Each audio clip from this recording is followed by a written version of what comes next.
விராட் கோலி இவர் ஒருவரால் ஒட்டுமொத்த பாயிண்ட் டேபிளுமே தலைகீழாக மாறியிருக்கு. ஒட்டுமொத்த பாயிண்ட்ஸ் டேபிளுமே புரட்டி போட்டிருக்காரு விராட் கோலி. கடந்த 2 போட்டியில் டக் அவுட் ஆன விராட் கோலி இன்னைக்கு ஒட்டுமொத்தமாக ஒரு சம்பவத்தை பண்ணி கிட்டத்தட்ட 3 அணிக்கு ஆப் வச்சிருக்காரு. இப்போது சிஎஸ்கே இன்னைக்கு அந்த பிளே ஆஃப் வாய்ப்பு எப்படி இருக்குது? ஏன்னா இன்னைக்கு ஆர்சிபி அபார வெற்றியால் சிஎஸ்கேக்கு எப்படி வாய்ப்பு இருக்குது? சிஎஸ்கே அந்த டாப் 2 வந்து கைப்பற்ற முடியுமா அப்படின்னு ஒரு மிகப்பெரிய கேள்விக்குறியும் இருக்குது. ஏன்னா இன்னைக்கு ஆர்சிபி பண்ண சம்பவத்தால் 3 அணிக்கு இன்னைக்கு மிகப்பெரிய சம்பவத்தை பண்ணி ஆர்சிபி இப்போ மேலே போயிட்டாங்க. அதுவும் டாப் 1க்கு போயிட்டாங்க. கொஞ்சம் கூட ஃபைட் பண்ணாமல் எனக்கு கேகேஆர் ஒரு அபார தோல்வி அடைஞ்சு ஆர்சிபி அணிக்கு அந்த வெற்றியை கொடுத்து பாயிண்ட்ஸ் டேபிளில் மிகப்பெரிய கலவரத்தையே உண்டு பண்ணிட்டு இப்போ கேகேஆர் போயிருக்காங்க. ஆல்மோஸ்ட் கேகேஆர் அணி இப்போ வந்து வெளியேட் ஆயாச்சு. கேகேஆர் வெற்றி பெற்றிருந்தா சிஎஸ்கே அணிக்கு அந்த பிளே வாய்ப்பு பிரகாசமாக வந்திருக்கும். ஆனால் இன்றைக்கி தோல்வி பெற்றிருந்தனால சிஎஸ்கே மட்டும் கிடையாது, கூடவே 2 டீமுக்கு மிகப்பெரிய ஒரு பேக் ஃபயராக அமைஞ்சிருக்கு. அது என்ன நடந்திருக்கு, இப்போ பாயிண்ட்ஸ் டேபிளில் அந்த பிளே ஆஃப் வாய்ப்பு எப்படி இருக்குது அப்படின்னு தெரிஞ்சுக்கலாம்.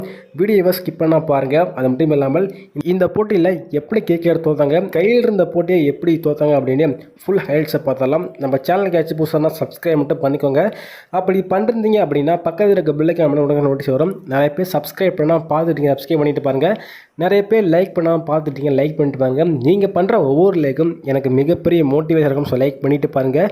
இன்றைக்கி ஒரு முக்கியமான போட்டி. கேகேஆர் மற்றும் ஆர்சிபி இந்த ஒரு போட்டியை பொறுத்தவரையும் எல்லாருமே எதிர்பார்த்துட்டு இருந்திருப்பாங்க. ஏன்னா இந்த ஒரு போட்டியில் ஆர்சிபி மட்டும் வெற்றி பெறவே கூடாது அப்படின்னு மற்ற எல்லா டீமுமே வந்து யோசிச்சுட்டு இருந்திருப்பாங்க, ப்ரே பண்ணிட்டு இருந்திருப்பாங்க.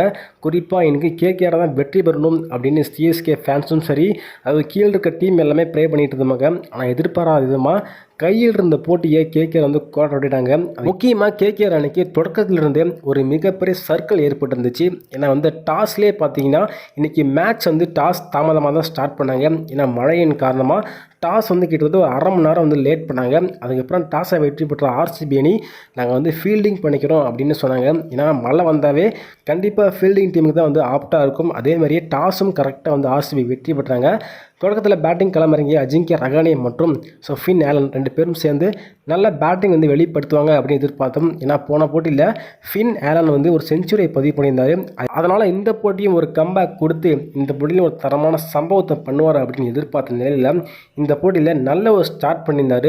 புவனேஸ்வர் குமார் நான் இருக்கேன் அப்படின்னு அவரோட ஃபார்மை வெளிப்படுத்தி இன்னைக்கு விக்கெட்டை தூக்கியிருந்தார். வெறும் 18 ரன்னுக்கு ஆட்டம் இழந்து வெளியே போனார். அதுக்கப்புறம் அஜிங்கிய ரஹானே அவரும் இன்னைக்கு அடிப்பாருன்னு எதிர்பார்த்தோம். அவரும் இன்னைக்கு பெருசாக அடிக்கல, 17 ரன்னுக்கு ஆட்டம் இழந்து வெளியே போனார். அதன் பிறகு வந்த பேட்ஸ்மேன் ரகுவன்சி மற்றும் கேமரான் கிரீன் 2 பேரும் சேர்ந்து நல்ல ஒரு பார்ட்னர்ஷிப் போட்டு மேட்ச் வந்து கொண்டு போயிருந்தாங்க. ஒரு கட்டத்தில் கேமரான் கிரீன் வந்து அவுட் ஆகியிருந்தார்.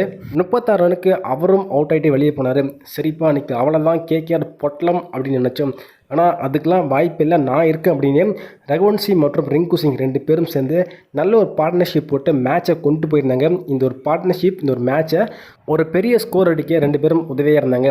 ஒரு கட்டத்தில் 2 பேரும் அதிரடியாக விளையாண்டு ஸ்கோர் வந்து எப்படியாச்சும் 210 220க்கு மேலே வரும் அப்படின்னு எதிர்பார்த்த நிலையில் ஆர்சிபி கடைசி 4 ஓவர் நல்லாவே கம்பேக் கொடுத்து பவுலிங் போட்டாங்க.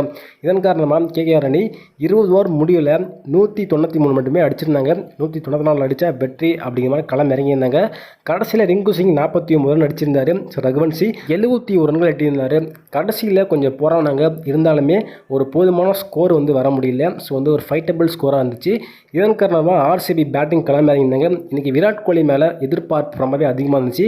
ஏன்னா தொடர்ந்து 2 மேட்ச் டக் அவுட்லேருந்து வராரு. இந்த போட்டியில் கண்டிப்பாக எதிர்பார்ப்பு மேலே அதிகமாக இருந்துச்சு. அதுக்கு ஏற்றா போல் இன்றைக்கி முதல் ரன் அடித்த உடனே செலிப்ரேட் பண்ணியிருப்பார். ஃபர்ஸ்ட் ரன் அடிச்சிட்டேன் அப்படிங்கிற மாதிரி ஒரு பெரிய மூச்சு விட்டுருப்பார். பெத்தல் மற்றும் விராட் கோலி 2 பேரும் தொடக்கத்தில் அதிரடி வந்து விளையாண்டாங்க. ஆனால் வெறும் 15 ரனுக்கு பெப்ளினை பார்த்து நடக்க ஆரம்பிச்சிட்டாரு பெத்தல். சரிப்பா அவர் போனான்னா நான் இருக்கேன் அப்படின்னு விராட் கோலி இன்றைக்கி ருத்ர தாண்டம் ஆரம்பிச்சிட்டாருங்க. குறிப்பாக அதுக்கப்புறம் அந்த பேட்ஸ்மேன் படிக்கல் இருக்கார் இல்லையா, இன்றைக்கி படிக்கல் அடிக்கல் நாட்டிட்டாங்க. டீசெண்டாக விளையாடுறாரு. விராட் கோலிக்கு ஒரு பக்கபலமாக நின்று பொறுமையாக விளையாண்டுருந்தார். அதன் பிறகு ஒரு சில விக்கெட் போயிருந்தாலும் இன்றைக்கி ஆர்சிபி ஒரு அபார வெற்றியால் டேபிள் டாப்பில் வந்து முடிச்சிருக்காங்க. இதன் காரணமாக சிஎஸ்கே அணிக்கு ஒரு மிகப்பெரிய அடியும் விழுந்திருக்கு. ஏன்னா இந்த போட்டியில் சிஎஸ்கே மட்டும் மேலே போகணும் அப்படின்னா கேகேஆர் வெற்றி பெறணும் அப்படின்னு எதிர்பார்த்தோம். ஆனால் ஆர்சிபி வெற்றி பெற்று இப்போ அந்த டாப் 2 ஸ்லாட்டை வந்து கன்ஃபார்ம் பண்ணிட்டாங்க. ஆர்சிபி மற்றும் ஜிடி. சிஎஸ்கே அணிக்கு அந்த டாப் 2 போக வாய்ப்பு இப்போது கொஞ்சம் குறைஞ்சிருக்கு. சிஎஸ்கே அடுத்த 4 போட்டியில், அதாவது 3 போட்டி வெற்றி பெற்றால் கூட டாப் 2 போக முடியுமான்னு தெரியல. ஆனால் சிஎஸ்கே கண்டிப்பாக குவாலிஃபை ஆக வாய்ப்பு அதிகமாக இருக்கும். ஆனால் டாப் 2க்கு சிஎஸ்கே வாய்ப்பு கொஞ்சம் கம்மியாக இருந்திருக்கு. சரி, நீங்கள் சொல்லுங்கள், சிஎஸ்கே அன்றைக்கி இந்த டாப் 2 போக வாய்ப்பு இருக்கா?